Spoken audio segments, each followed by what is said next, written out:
Salut toute le monde. Aujourd'hui, j'aimerais qu'on parle de quelque chose de vraiment important, vivre en accord avec nos paroles. Vous savez, dans le livre du prophète Isaïe, on nous appelle à revenir vers Dieu.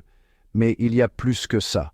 Ce n'est pas seulement se repentir des péchés qu'on a déjà commis, il faut se résoudre à faire le bien dorénavant et éviter de faire le mal.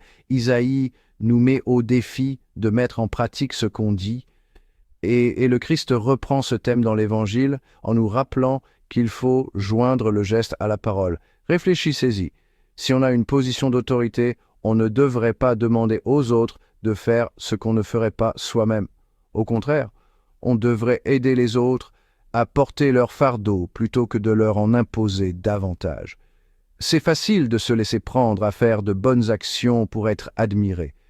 Mais à quoi bon si on ne croit pas vraiment à la raison derrière nos actions? Nos actions doivent refléter nos paroles. On doit être des personnes humbles devant les autres et devant Dieu. Il ne s'agit pas seulement d'enseignement religieux, il s'agit d'intégrité, il s'agit d'authenticité.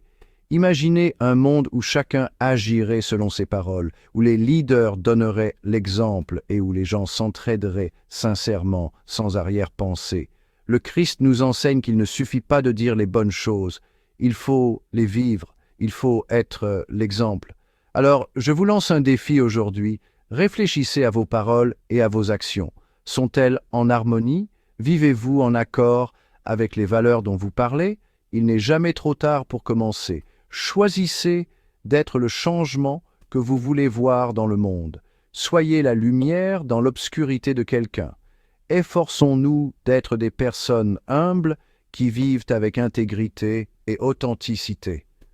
Ne nous contentons pas de belles paroles, passons à l'action. Merci de m'avoir écouté. Paix et bénédiction à vous tous.